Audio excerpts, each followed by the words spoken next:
Hare Ram, Hare Ram, Ram Ram, Hare Hare, Hare Krishna, Hare Krishna, Krishna Krishna, Hare Hare, Hare Ram, Hare Ram, Ram Ram, Hare Hare. Hare Krishna, Krishna Hare Krishna, Krishna, Hare Hare Krishna, Krishna Hare, Krishna, Hare Hare Krishna, Krishna Hare Krishna, Ram, Hare Hare, Hare Ram, Hare Ram, Ram Ram, Hare Hare, Hare Krishna, Hare Krishna, Krishna Hare Hare, Hare Ram, Hare Ram, Ram Ram, Hare Hare, Hare Krishna, Hare Krishna, Krishna Krishna, Hare Hare, Hare Ram, Hare Ram, Ram Ram, Hare Hare, Hare Krishna, Hare Krishna, Krishna Krishna, Hare Hare, Hare Ram, Hare Ram, Ram Ram, Hare Hare, Hare Krishna, Hare Krishna, Krishna Hare Hare, Hare Ram, Hare Ram, Ram Ram, Hare Hare, Hare Krishna, Hare Krishna, Krishna Krishna, Hare Hare, Hare Ram, Hare Ram, Ram Ram, Hare Hare, Hare Krishna, Hare Krishna, Krishna Krishna, Hare Hare, Hare Ram, Hare Ram, Ram Ram, Hare Hare, Hare Krishna, Hare Krishna, Krishna Hare Hare, Hare Ram, Hare Ram, Ram Ram, Hare Hare, Hare Krishna, Hare Ram Krishna, Ram Hare Hare Hare Hare, Krishna Hare Krishna Krishna Hare Krishna Ram, Hare Hare Ram, Hare Ram Hare Ram, Ram Hare Ram Hare, Ram Hare Krishna, Hare Hare Krishna, Krishna Hare Krishna Krishna Krishna, Hare Krishna Hare, Krishna Hare Hare Ram, Hare Hare Ram Ram, Hare Ram Ram Ram, Ram Hare Ram Hare, Hare Hare Hare Krishna, Hare Hare Krishna, Krishna Hare Krishna Krishna Krishna Krishna Hare Hare Hare Hare Ram, Hare Ram Ram, Ram Ram Ram, Ram Hare Hare Hare, Hare. Hare Krishna, Hare Krishna, Krishna Krishna, Hare Hare, Hare Ram, Hare Ram, Ram Ram, Hare Hare, Hare Krishna, Hare Krishna, Krishna Krishna, Hare Hare, Krishna Krishna, Hare Hare, Hare Ram, Hare Ram, Ram Ram, Hare Hare, Hare Krishna, Hare Hare Krishna Vancha Kalpatarobhyasya Kripa Sindhubhyev cha Patitanam Pavanebhyo Vaishnavebhyo Namo Namah Ananta Koti Vaishnavrind ki jai Namacharya Srila Haridas Thakur ki jai Prem se kaho Shri Krishna Chaitanya Prabhu Nityananda Shri Advaita Gadadhar Shivasadi Gaura Bhaktavrind ki jai. Hare Krishna, please accept my humble obeisances. This is Vinita Gandharvika Devidasi from Texas, welcoming all the devotees to Bhakti Sangha conference call. Please forgive me for interrupting your ecstatic chanting. May I know who all joined this morning? Hare Krishna, Vinita Mataji, please accept my humble obeisances, Rashna Prabhupada. This is Kaitanya Bhagavata MAdhya from Atlanta. Thank you so much, Mataji, for all your services consistently. Hare Krishna, Priti Vilasni Mataji, Dandavat Pranam, all glories to Srila Prabhupada. Thank you so much, Mataji, for giving the opportunity to serve everyone. Welcome to the call, Mataji. All glories to your wonderful services. Hare Krishna. Hare Krishna, Mataji, please accept my humble obeisances, all glories to Srila Prabhupada and Shri Guru and Gauranga, and all the assembled devotees, Yashamati from Chicago. Hare Krishna, Ishumati Mataji, Dandavat Pranam, all glories to Srila Prabhupada. Thank you, Mataji, for joining and chatting so beautifully. Welcome to the call.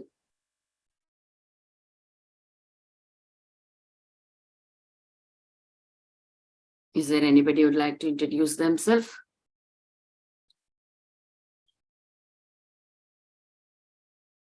Okay. Hare Krishna, Mataji. Pranams, all glories to Srila Prabhupada. This is Revati from Atlanta, Mataji. Hare Krishna, Revati Mataji, Dandavat Pranam, all glories to Srila Prabhupada. Nice to hear your wonderful chanting this mid-morning, Mataji. Thank you so much for your sweet association. Welcome to the call. Thank you, Mataji. Hare Krishna. Hare Krishna, everyone. Welcome to Bhakti Sangha conference call. Today, we are very fortunate to have His Grace Radha Pramod Prabhu to enlighten us on the topic of Sri Caitanya Bhagavata MAdhya Khanda, chapter 2, 9 to 15 verses. Hare Krishna, Prabhuji. Before I hand over the call, I would like to read today's Srila Prabhupada's quote. 10th July. Although Goddess of Fortune is very restless and does not like to stay in one place for very long time, she always finds new wonderful things in serving Krishna's lotus feet, so that she never thinks of leaving him. This is the actual position of Krishna consciousness, that when we get some taste of rendering sublime loving services to the Lord, no more do we have any taste of other engagements.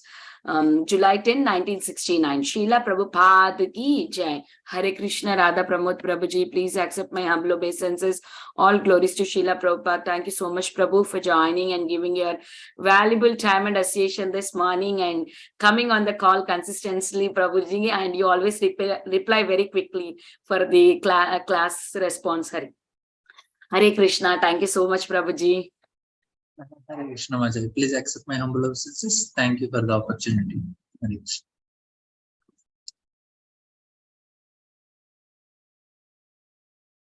Hare Krishna.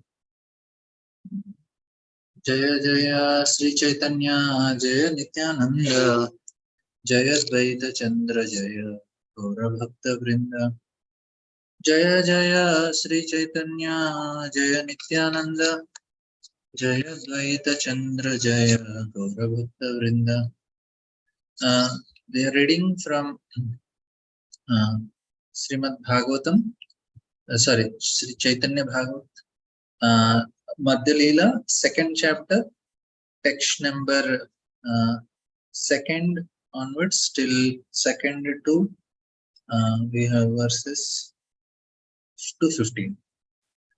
So we will try to understand this. So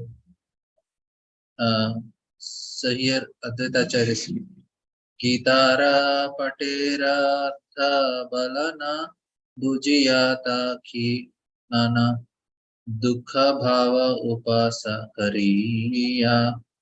I was not understanding well the meaning of a passage I have read in Bhagavad Gita, so I was unhappy and took rest without eating. Katoratre asi more bale kajana utaha charya jata karaha bhojana.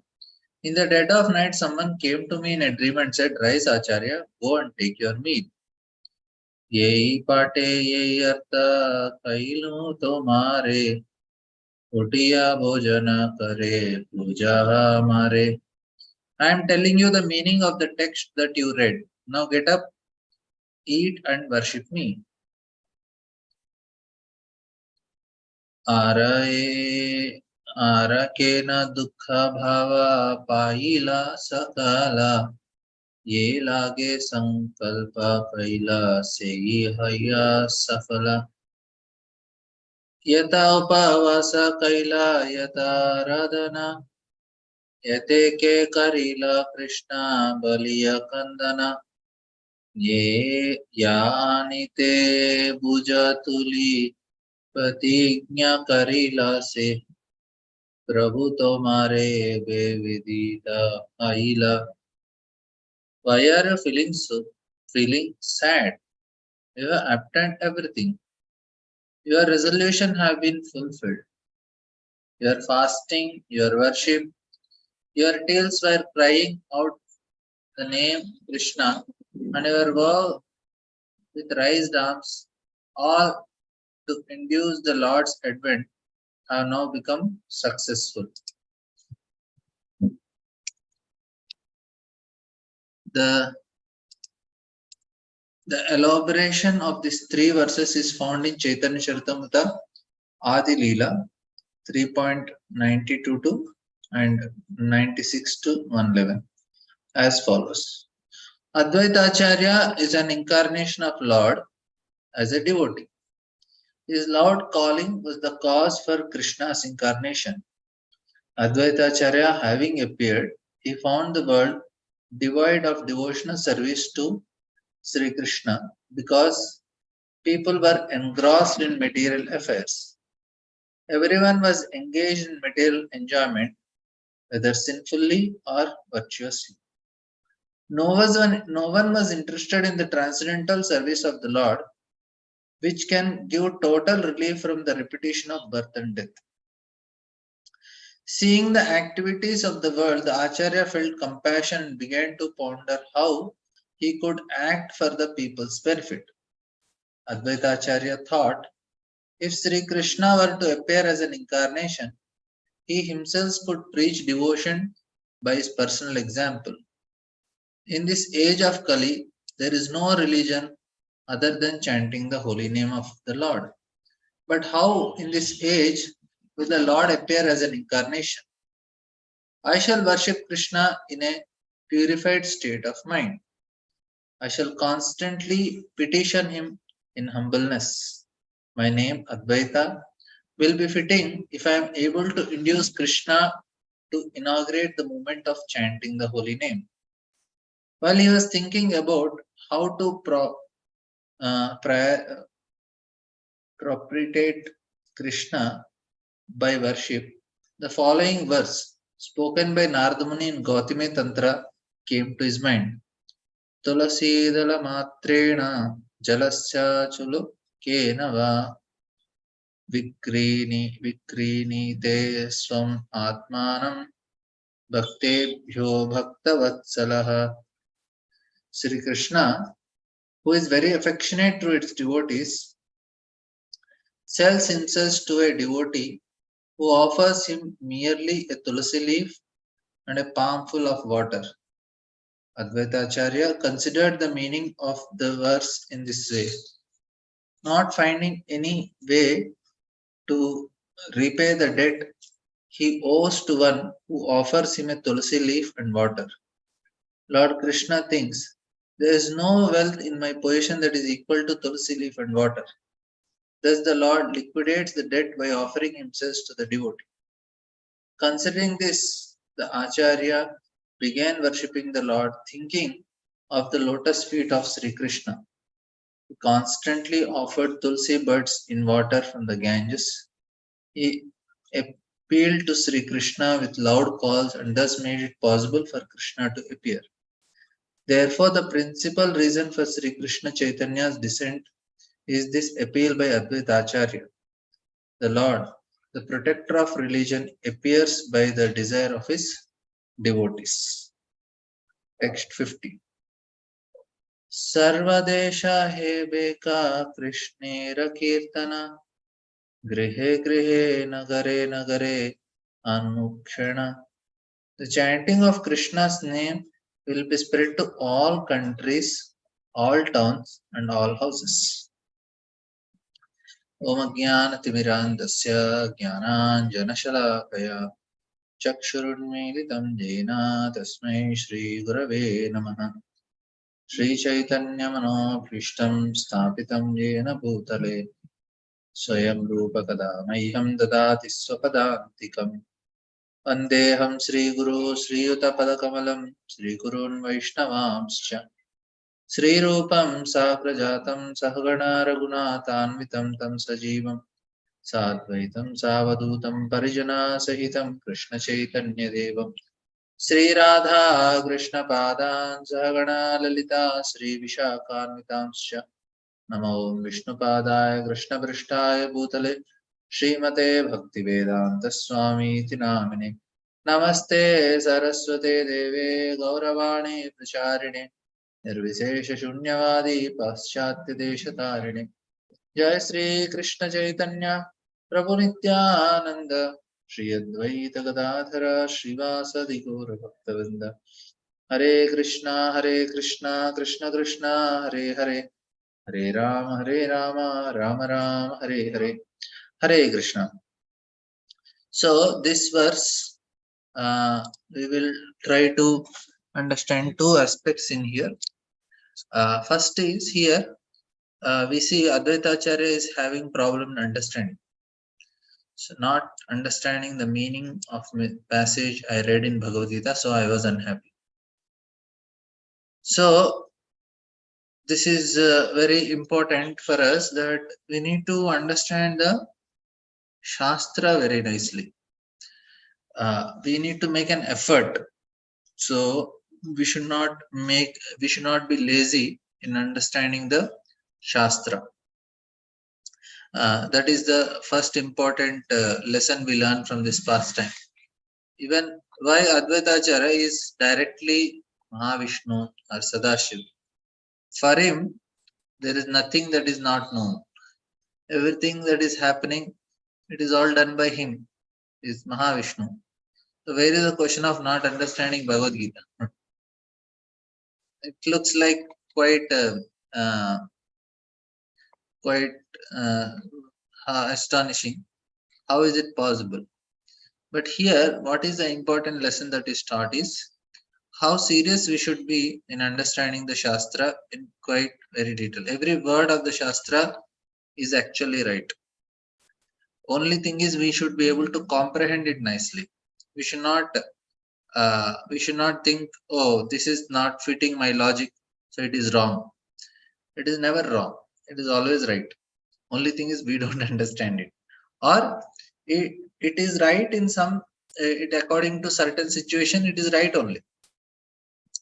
So this is very important one. Now, what is another important thing? What it is told is we cannot just remain on Laukiki Shraddha or Samajiki Shraddha. we need to come to Shastra Shraddha.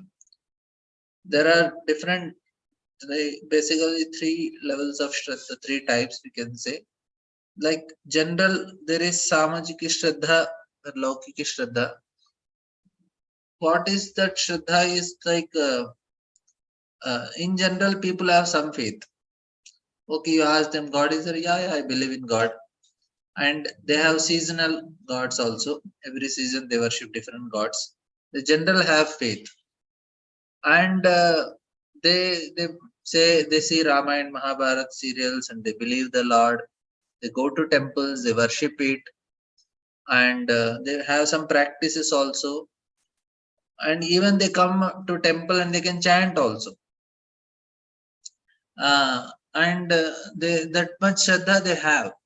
Not that they don't have, but it is Sama. Then this is Samajik Shraddha. It is general faith. People have such.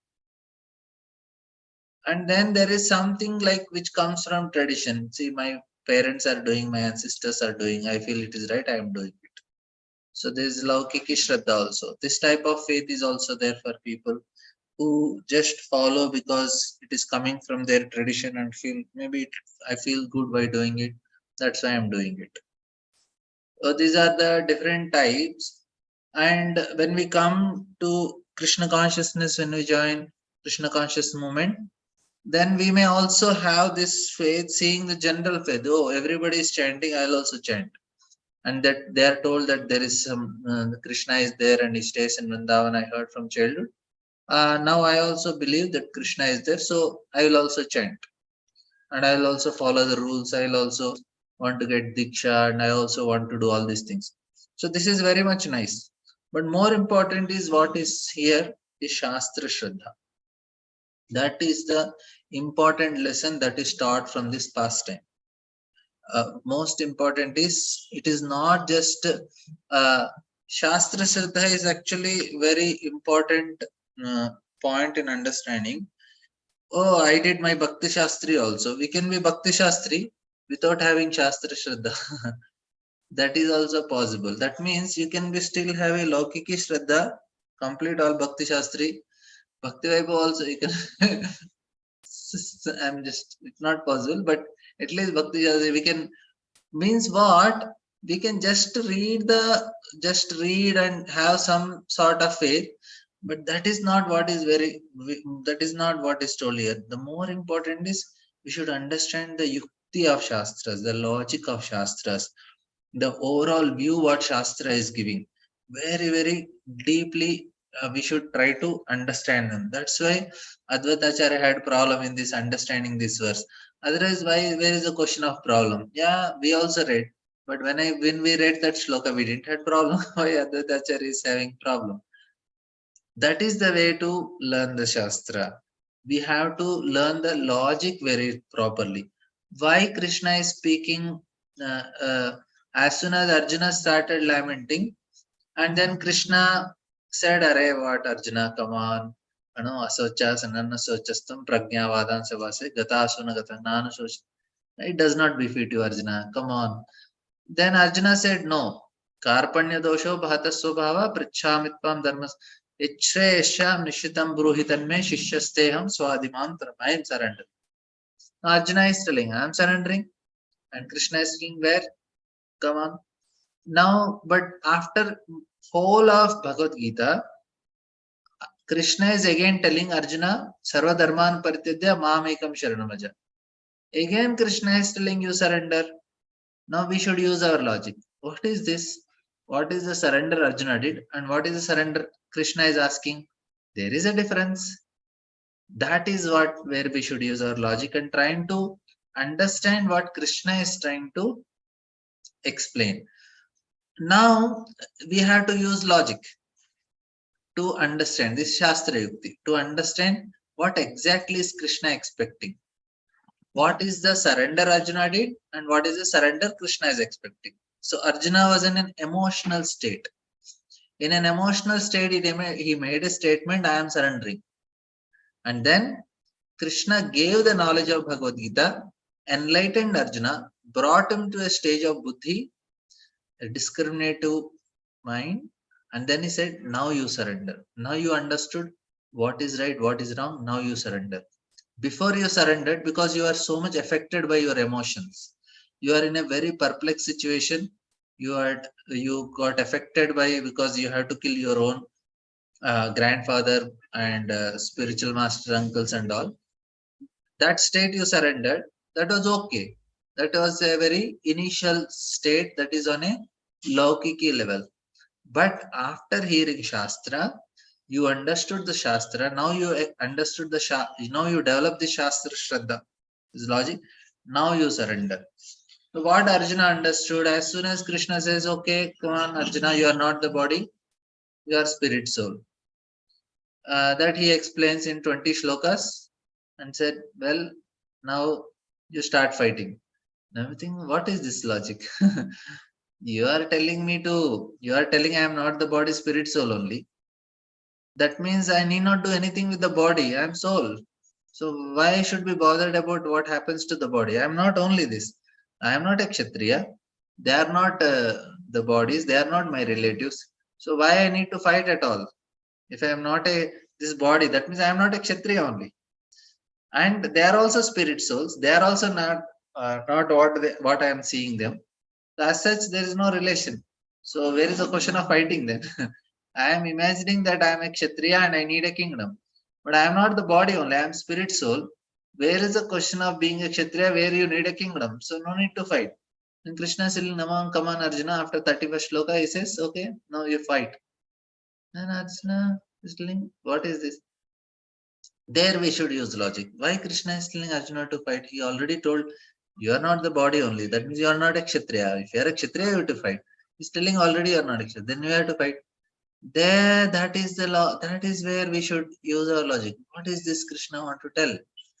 Krishna want to tell that Arjuna, you have to fight because you have to come to the understanding that you are not the body, spirit, soul.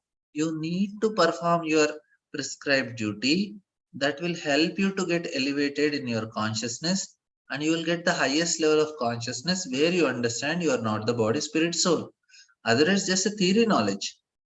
I can say I am not the body, spirit, soul, but how much it is applicable to me, it just remains a theoretical way. I cannot practically use anything. I just become hungry after the class, I have to eat something. That is what happens to me. If I am not the body, spirit, soul, where is the question of eating? You don't need anything for soul. Na?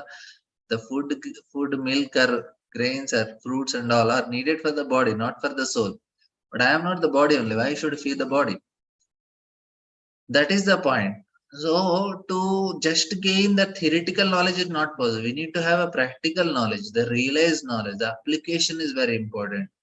One time, Yudhishthir Maharaj was, they went to Gurukul, all the children, and then after few months, one of the ministers from the kingdom, they go to the Gurukul to check what did the children learn. And he asked everybody, and all the children very enthusiastically told, I learned this, I learned this, I learned this. He asked Yudhishthir, what did you learn? Yudhishthir said, maybe I learned one shloka. So many months are over, you are just learning one shloka. And the minister became a little upset. What are you doing? You are wasting your time. So many months, just learned one. He was quite upset. He said, what about the second? He said, maybe a little bit of second, but not more than that. The minister was angry and very upset, shouting, and he just tried one beating also. And then he just saw the book, and then he saw what is the first shloka. First shloka was, never become angry, and never internally also develop any malice or ill feeling for anyone if they are creating any harm for you. Even if they harm also, don't create anything. No malice, no negativity, no anger. And then he saw what is the second line. Second line is never speak lies. Then the minister looked at Yudhishthira and said, oh, I'm sorry. I was upset, I bet you.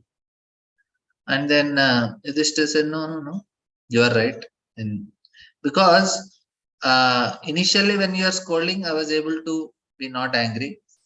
But eventually when you are continuously scolding, There was some ill feeling in my heart. That means I didn't even learn the first sloka also. That was actually the level of application. Now, when Krishna is telling you're not the body, spirit, soul, it's a theory. To apply, there need to be great amount of practice. Why I am giving this example is to make understand that when Krishna speaks about soul and next section is telling you start fighting, even Arjuna did not understand. He said, what is this Krishna? Quite confusing. You are telling I am not the body, spirit, soul. If I am not body only, then what is the question of fighting? Fighting is for the body, right? Then let's say the third chapter comes where Arjuna understands something, and again fifth chapter he asks, again he understands something. Of course, because here the word Bhagavad Gita came, so I'm trying to speak something on Bhagavad Gita. But the point what I want to explain is we need to learn the logic of the scriptures. Why? What exactly is the logic where what is explained here? What exactly is Krishna trying to teach from Bhagavad Gita and make us understand? Every chapter has why the chapter is placed in that position, what are sections, why it is like that. We should very systematically try to understand that. So what happens is then we develop that faith that is called Shastra Shraddha. That Shastra Shraddha will protect us, will make us. Shraddha is the seed form of love for Lord. Love of Lord, very small part is the seed, and that starts from the Shraddha, and especially this Shastra Shraddha. We need to really work hard to develop it, and we should not be lazy in understanding. We say, yeah, I read purport every day, 1 hour I read purport, and then my quota of reading is complete. Yes, that is good, but we also need to know what exactly is the logical sequence that is happening. That's why it is told if every day one shloka and years are going and Bhagavatam is read, and then people don't understand what happened 2 years back, which shloka was read, what is discussed. That means it is in reading in Tamoguna. And people read Bhagavad Sapta. In 7 days they complete Bhagavat. Yes, like Parikshit Maharaj, Sukadeva Goswami. But here they don't understand anything because there is certain sequence you have to speak this, and you have some story, joke, katha, and all. 7 days complete Bhagavad. That is Rajoguna. Sattoguna is you complete Bhagavad in few months, just understanding the, I mean, at least for initial reading. After that, we can go very deep, systematic, and shloka.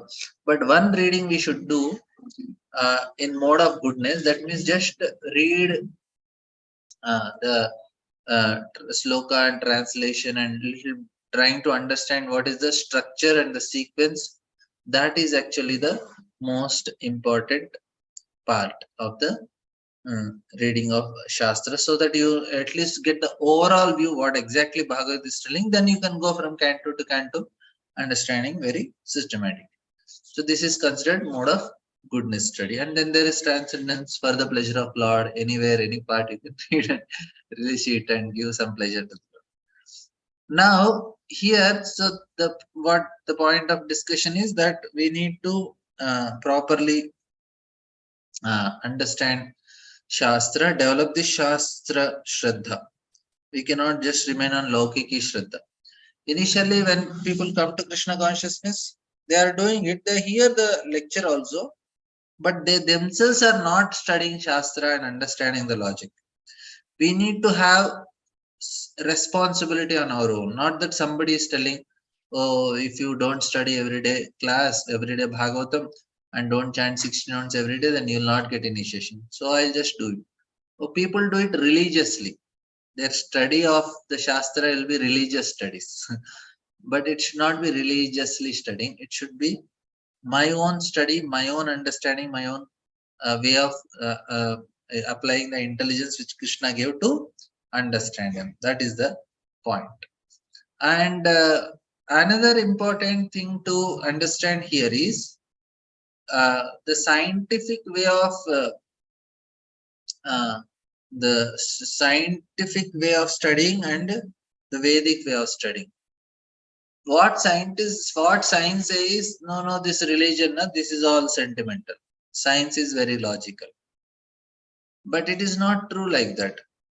This is very important. We need to understand this point. When people say that they blame, oh, all these religious people and all, they don't they are just sentimental fanatics. They don't have any logic. And it is many times it looks true also. People, most of the people, they are fight in the name of Lord. They kill people, they do so much nonsense, and then they create so much havoc in the society, and it looks like it is illogical, and people are behaving in this particular way. And also many sentimental people are there, and they don't use anything. But when it comes, and it is true with many, but it is not with Vedic Shastra, Vedic knowledge. It is not true with Bhagavad Gita. They are very logical, very scientific, and very systematic. We need to know it. It is not that like in some religions, now you cannot ask question only. If you ask a question, you are considered very sinful, and you should be doomed to hell because you are asking question. But in Krishna is telling, no, Bhagavad Gita is universal science. Science means what? Science means logic. Science means you should need to ask a question. And that is what Krishna is telling, and he is encouraging us to ask question. He is encouraging us to think in a logical way and go ahead. He is not discouraging us from asking questions. This is very important for us to understand. So the point is what, that we need to use all our intelligence to understand law. And his second thing he's telling is, it's actually universal and scientific. uh, in sense is, like if you have medicine, sorry, somebody is sick and he goes for a medicine. Now he will not ask which country this medicine made. It does not matter which country makes the medicine. You take the medicine, you will get cured. Similarly, it's a universally applicable book, Bhagavad Gita. That's why it is a science. It's not that it was applicable that time, that place, 5,000 years back. No. That time, 5,000 years back, in Kurukshetra, Krishna told, you are not the body, spirit, soul. That is applicable now also. We are not the body, spirit, soul is applicable now also. That is, it is not any sectarian. Now, this is also another misconception. People, Bhagavad Gita is a not any sect. Sect means a part of the whole. That's why it's sectarian. But Bhagavad Gita is not any sectarian. And now the important point comes. What does scientific way of study and what does the Vedic way of study? So both of them, they have their own logic. So when it comes to the science, what they say, they have certain logic. And before that, like there are axiomatic truths. If you go to geometry or if you go to physics or in mathematics, we have some axiom. Axiom means that you have to already accept some premises before starting that. Like you cannot prove that, but you accept it. Like the shortest distance between 2 points is a straight line. This is axiomatic. So like that, there are some axiom. You cannot prove, but you accept it. That means you believe something, and based on that, you start developing it. That is science. And in geometry also, different type geometry have different axioms. So based on certain considerations, they build their system. Similarly, when it comes to, and then it is all logical, it's all correct. Similarly, we also have some axiom. What is that? We say everything comes from Supreme Lord. A sentient being is there, he is creating. That is what the first premises of Bhagavad Gita. And based on that, whole Bhagavad Gita is logical. This is the point. Bhagavad Gita is all logical, but the premises of Bhagavad Gita is everything coming from the Supreme Sentient Being. Whereas the science, it starts with everything comes from nothing. So there is a difference. If you see, The computers, they are binary code 010101. Scientist starts with 0 and we start from 1. We say 1 comes first, then 1 has, then it's 0. They say no, 0. So which is more logical, to say that everything is coming from nothing or everything is coming from a very intelligent sentient being? So this is actually the difference that comes, and we need to uh, understand it very nicely, that it is not it's not very logical the way they are speak. So this is the important point. We also have logic, but our logic starts, our premises is everything comes from the supreme. For them, they say it's all coming from somewhere. So they say everything goes back into the black hole. We say everything goes back into Mahavishnu body and he exhales, all the creation comes. They say there is some black hole, all the universes go into black hole, rejuvenates, energizes, and again appears. We say everything goes into black hole, Mahavishnu's body, and again Mahavishnu's get a desire, oh, I want my creation back. He glances it, and all the universes come. They end at 0, black hole. We say no, beyond that there is Mahavishnu. So then what happens when you have this, that there is a conscious entity behind it, then, and based on that you create a logical setup to understand whole creation and everything, it's completely different. Now, how does modern science come? Is first basis is mathematics, then physics, then chemistry, then biology. First is microbiology, then biology, then comes economics, then comes for them philosophy, then comes religion. Last, for us, we start with religion, and then slowly other comes, then philosophy comes. So it's not that we are not logical. We are telling we are also logical, but the premises is different. What basis you make is different. You accept something as the basis, we accept something as basis, and based on that everything is grown. So this is the important difference we need to understand. Not that Bhagavad Gita is complete logic. See, if you are not the body, spirit, soul, and Krishna is telling Arjuna that Are natvam sochatum arahasi. Nothing is in your control. Why are you lamenting for no reason? Everything is done by the Supreme Lord. You just do your duty, make your mind peaceful, understand the purpose of life, go back home, back to God. That is the point Krishna is teaching. If you do your activity according to your nature, your mind will be peaceful. And if your mind is peaceful, then you will be able to focus on something higher. If your mind is not peaceful, you are just always focusing on the result. Your mind will not be peaceful. You are in passion. You cannot understand the purpose of life. You'll only caught up with something very trivial. But if your mind is peaceful, you are situated in a proper state, which mind is such to be in Sattva-guna, you are coming to Sattva-guna, you can grow further from there. That is the point. Now, this is what logically, so is it not logical? Yes, so logical. It is very, very simple to understand how this is very simple system. Now, people don't, they don't understand. They don't say, oh, this is not so, this is all religion, this is all sentimental. What is so sentimental? You are telling about 3 modes of nature. You are telling about Krishna never is sectarian. When Krishna is asked, okay, what happened to a person who is in, who does not believe in you, who does not have? Krishna is not telling, oh, don't believe in me, he will go to hell only. Krishna is not telling that. What Krishna is telling, what type of situation a person gets is based on what type of, what is his mode. If somebody's lifestyle is in goodness, he will be elevated. Somebody's passion, he will stay at the same position. Somebody is ignorant, he will go down. Now, how is it sectarian? It is so logical. If you live a life which is so, and Krishna is telling your next nation is based on your consciousness. How is it not logical?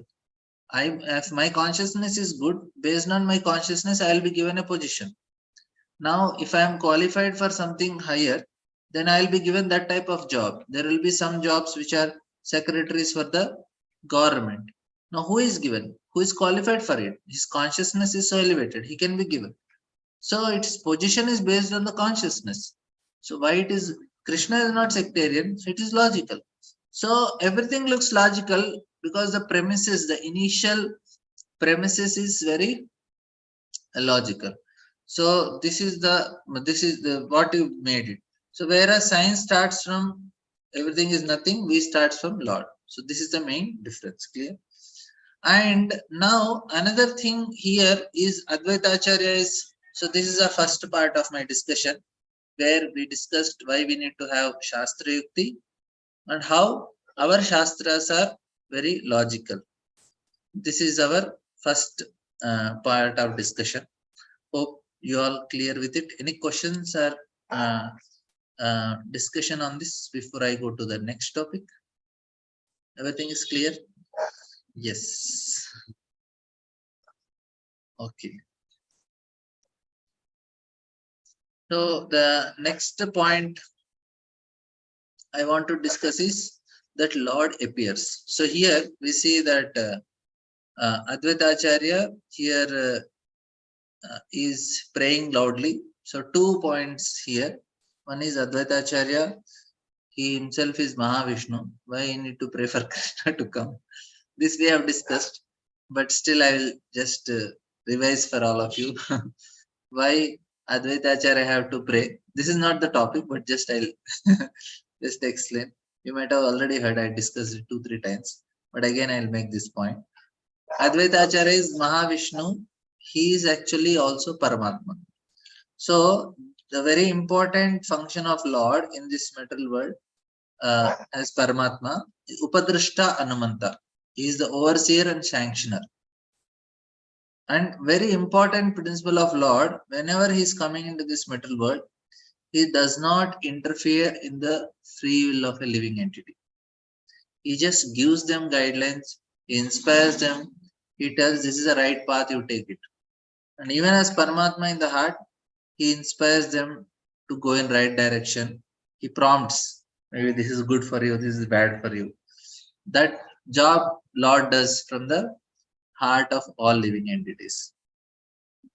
And then what happens is, but living entities are not interested.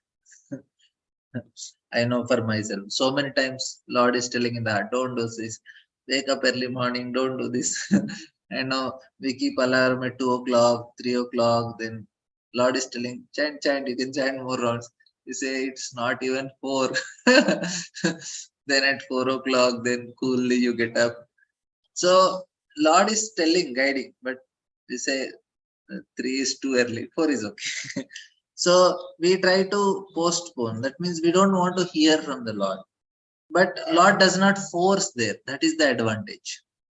As Paramatma or any other incarnation, when Lord comes, Lord does not force. He gives guidance, he inspires, he attracts. He does all the things. Only one thing he does not do. He does not interfere in the free will. He does not force. So when Advaita Acharya is there, he is seeing all the living entities. He cannot do anything because the rule that Lord created in this world is Ye ataman prapadyante tamastataya vajamyam. Whatever way you come to me, I reciprocate. This is the system Lord created. So he does not interfere. Now, Advaita Acharya, when he is praying to the Lord, my dear Lord, don't come like Krishna. You come. So here the point is. So he says that so he should come appear as an incarnation. I am able to induce Krishna to inaugurate the movement of chanting the whole name. So this is, he wanted to come in this form, who can come as a devotee. What devotee does? They force living entity to come closer to Krishna. They interfere in the free will of living entities.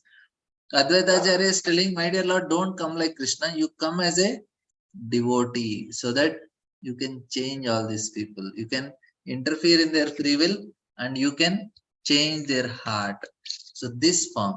Another important thing here is we should not go with the what do you call, the geographical time. So two, three things that Lord appears, Lord incarnates. So this is very important point. Now, what does it means? It means that Lord cares. Because he cares, he appears. And another important is God cares means what? Because God can care because he does not have any problems. He has no problems, that's why he has concern for us. We cannot be concerned like Lord because we have so many concerns for ourselves. That is the difference. In our heart is now already so much is there. We cannot fit so much. But for Lord, no, there is no problem only. That's why he's concerned with our problems. For us, like I have some people who came to meet me. Today, some people came for guidance and meeting and all. I have some capacity. After that, I cannot meet. I say, not today, some other day, some other day. That means what? We we cannot handle after some time. But Lord can handle everyone because he does not have any problem only. That's why he cares. And people, and another thing is Lord is present everywhere. Everywhere means he can be present now also for us. It is not that people think that, and actually that is the confusion Advaita Acharya gets in this shloka that will come later.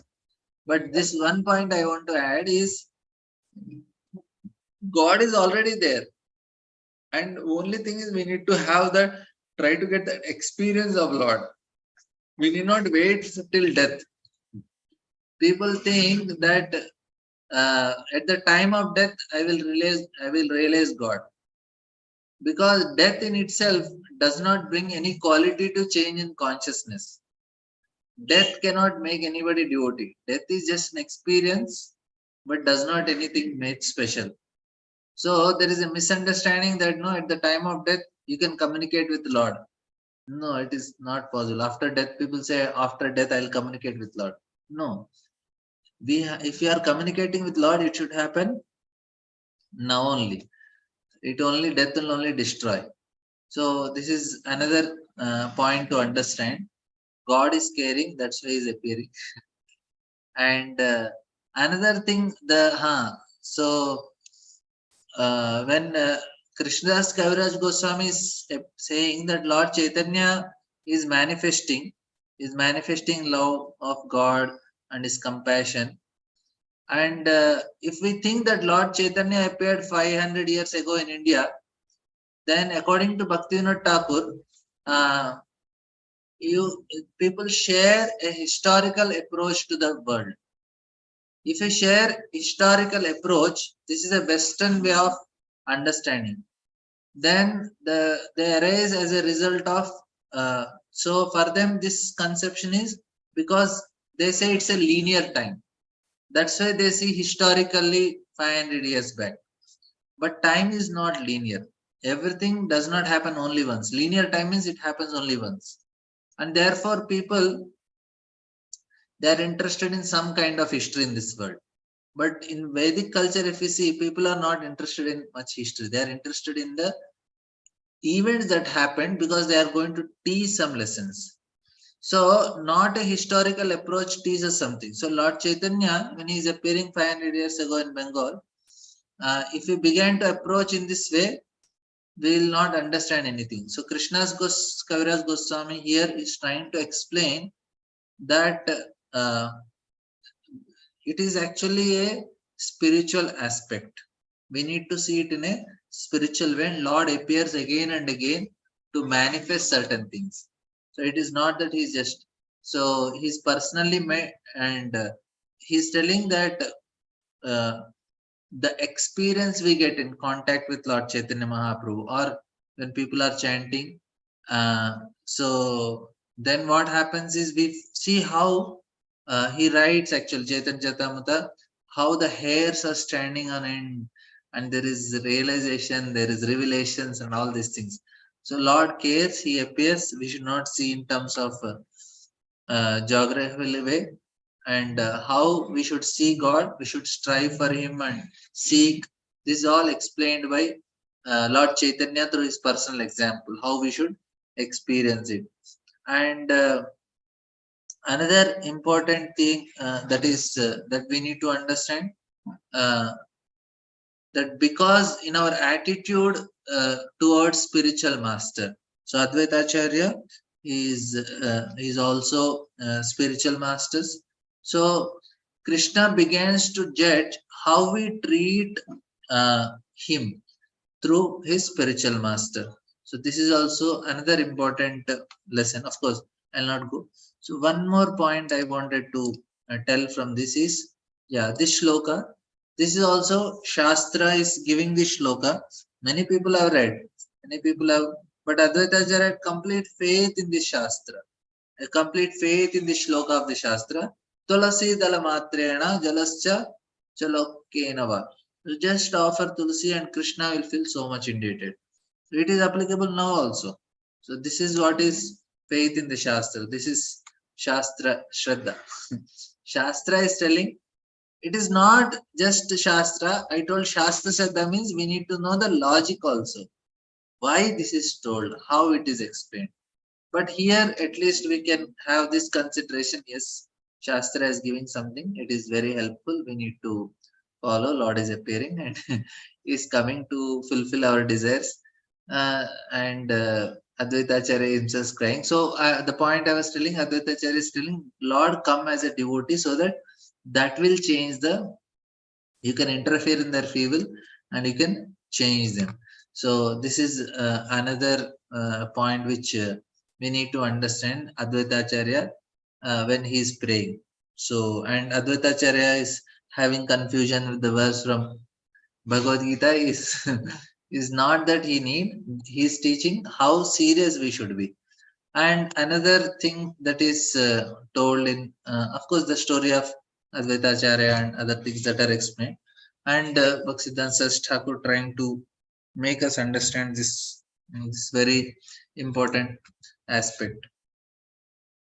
And then another last point from this is the chanting of Krishna's name will spread to all countries, all town, and all houses. So this is what is the prediction that is given in Chaitanya Bhagavat.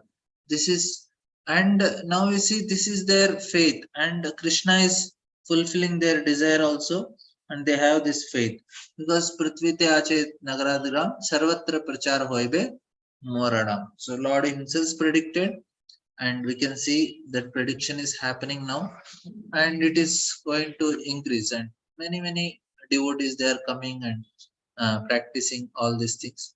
So, and of course, this is a very rare opportunity for people who are practicing, because Krishna comes in one day of Brahma only. So in that way, it is very rare opportunity.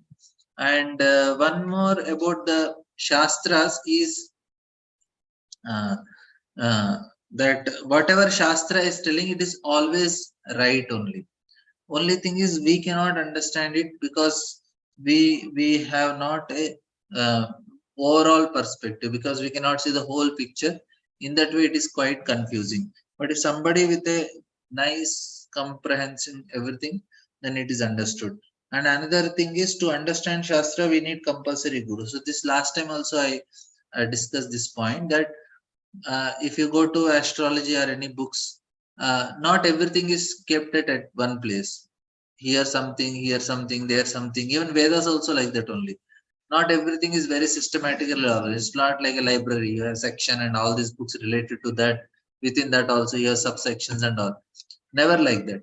You have something in this place, something in this Shastra, something in this. You have to at least refer 10 different things to understand one concept. And why it is told? Because you need to approach a guru, and guru knows what to teach, how to teach, when to teach. And this is the another important thing that happens with the Shastras. And another last thing, last time also we discussed about that the Shastras, they give the goal from the beginning. That is the other advantage of the Shastras. So, just a revision of what we discussed is, we discussed what is the Shastra Yukti. We have Laukiki Shraddha, we have Samajiki Shraddha, and then we have Shastra Shraddha. And there is also Balotpadita Shraddha also. We do preaching. So preaching is sometimes Balotpadita. We forcefully make people do something. It is okay for initial stage, but after Balotpad Shraddha, person should come to the stage of Shastra Shraddha. He cannot remain like that. If it is one's own responsibility, he should stand on his own leg to develop that buddhi. That is very important. So we saw the example of Arjuna is telling I surrendered in the beginning, and Krishna is telling you surrendered in the end. So what is the difference? So that is where we use logic. And Krishna is telling you are not the body, spirit, soul, and then he is telling now you fight. So what is the logic there? So we have to see the logic in all the situations. And then we discuss that. So this is the logical part. How? And then we discussed how what is the difference in scientific way of logic, and so the premises is different. So science also needs some initial axioms which cannot be proved. You have to accept it like that, and then based on that you can develop. Same thing is the Vedic Shastra also, where you don't have, what is our initial premise? That everything is created by the absolute truth, the sentient being. So from that everything is logical for us also. So both are science. And then we saw how this Advaita Acharya is praying to the Lord. That is very important because he prayed, Lord appeared. So we can be very grateful to Advaita Acharya for his prayers, because he prayed, we are appearing.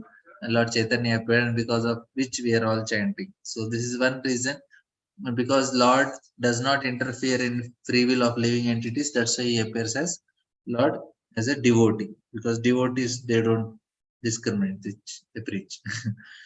And then Lord is coming all the time because he does not have any. He's concerned because he don't have problems. We have problems. One last thing I will just share. That last thing is, yeah, the leelas of the Lord, which we understand, is actually which should be based on the Shastra Yukti. So here the explanation is,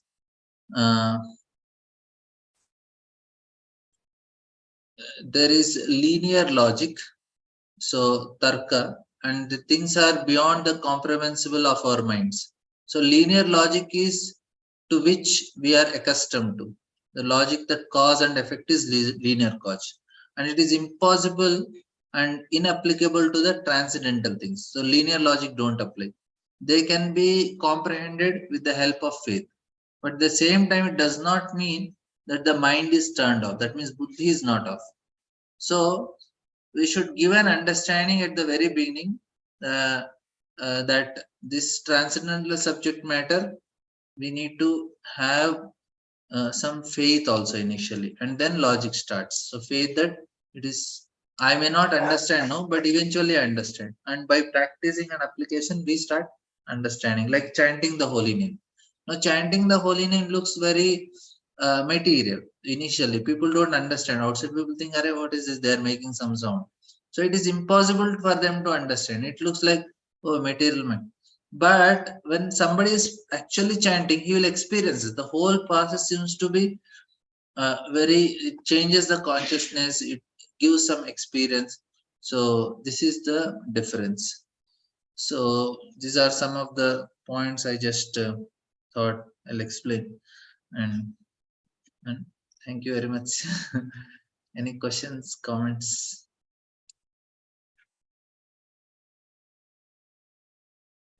Yes, Thank you so much, Prabhuji, for the very, very wonderful class. It was very interesting. Your analysis has always been interesting. Thank you so much. Gail Mataji, you want to go ahead? Yes, thank you, Mataji. Hare Krishna Prabhu. Yeah, just a couple of clarifications. When we say that Krishna won't force, but devotees will. What we mean by that is that they will provide a way for us to perform a Gyata Sukriti and, get, begin our purification process that way? Or do we mean something besides that? Or what do we mean by this devotees can force? Yeah, force means they'll call you again and again and remind you, class is there, please join, please join. No, you Right. don't want to come. Yeah. They'll wake you up and bring you to the temple, feed you prasadam, tell them come for Rath Yatra, pull the cart, and they will say, Arey, Janmashtami is coming, come, and such a special Abhishekam. So they give so much advertisement. Arey, I want to sit in front of my TV and watch Netflix. They say, they Yeah. say, come, this is special program, special guest came, very nice speaker. So they'll do like, so this devotees can do. Yeah, so basically it is this encouraging this Agyata Sukriti, basically, no? Yeah. Mhm. Also, I know that Shri Dakshai Vishnu is an expansion of Garbhodakshai Vishnu, which is an expansion of Mahavishnu. So when you said that Advaita Acharya is Mahavishnu, and then describe basically the activities of Shri Dakshai Vishnu, how should I understand that Shri Dakshai Vishnu is an expansion of Advaita Acharya because of his connection to Garba and Maha? Yeah, Like because this. it's a Paramatma for the creation. Garbhodaksha is Paramatma for the whole universe, this one universe. And the Kshirodaksha is also Paramatma for the each and every living entity. So both three of them are performing the job of Paramatma, Upadrashta Anumanta, overseer and sanctioners. So their activities is basically the same. They are all Purushavataras, they are all in the street. They are all Upadrashta Anumanta. Their activities is overseeing and maintaining this creation at different levels. Okay, and so that's Advaita Acharya doing all levels of activities of maintenance. Yeah. Okay, one last thing is I think he was saying that we should not view the Lord's appearance as in terms of linear time, right? And also not linear time because he comes cyclically. Is that the reason? It's not just one time he comes and it's finished, but in cycles he comes.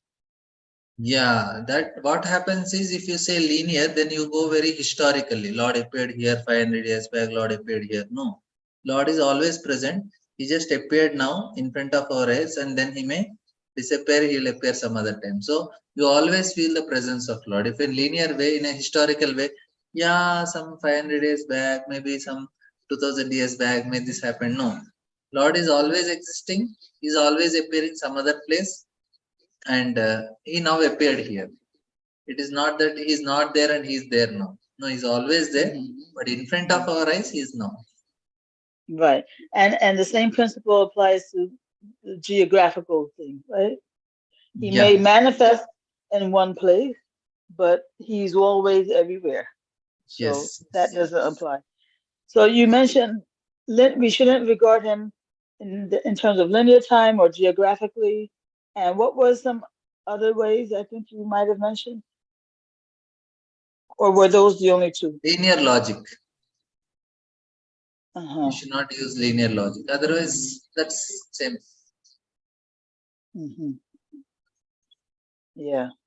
I'm really sorry. My classes are like this only. I don't no stories, no jokes. I just give some technical information. Oh no, for me, no. That's perfect for me.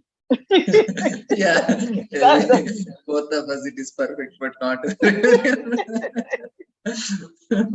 Yeah, I really I know. apologize. No, don't, not for me. For me, this is perfect presentation. Yeah, yeah. If I don't prepare Yeah, my class, then I am very technical. This is a just short notice, then I become very technical presentation of my class. no, I Sorry. like it when people go straight to the point. I like that. Yeah, and so just again, I know you just mentioned this linear logic.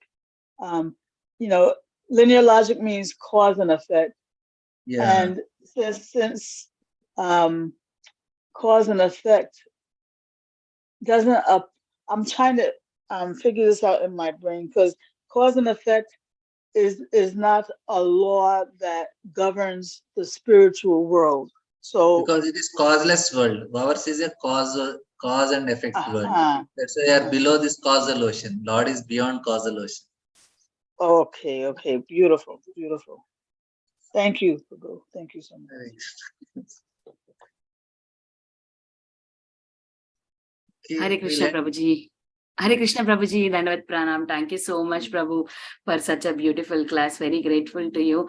You have given very important lessons today that how we have to actually read the scriptures and not just thinking that, oh, I finished the book or I finished the degree. I just got my degree. That's more than enough.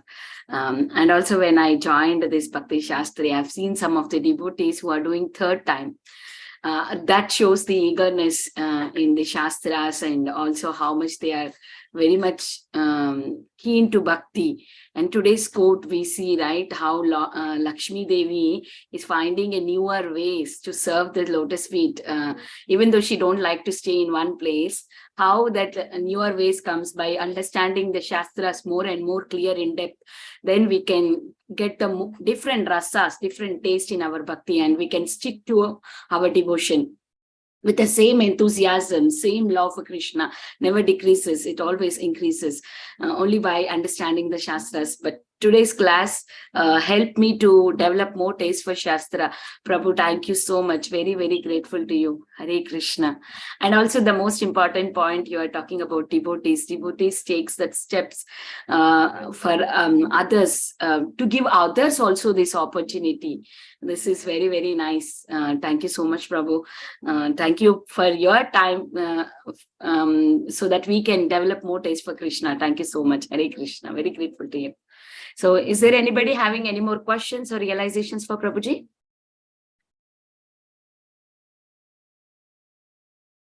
Okay, if there are no more questions or realizations, we can close the call for today. Once again, thank you so much, Prabhu, for such a beautiful class. I would like to offer my obeisances. Vancha kalpatarobhyasya kripa sindhu bhyeva patitanam pavanebhyo Vaishnavebhyo namo nama. Ananta Koti Vaishnav Vrinda ki jai, Srila Prabhupada ki jai, His Grace Radha Pramod Prabhuji ki jai. Thank you, Prabhuji. Hare Krishna. Very grateful to you. Hare Thank Krishna, you. Prabhuji. Hare Krishna. Thank you so much. Hare Krishna, Pranam Prabhuji. Thank you, dear devotees. Thank you, Prabhuji, again. We'll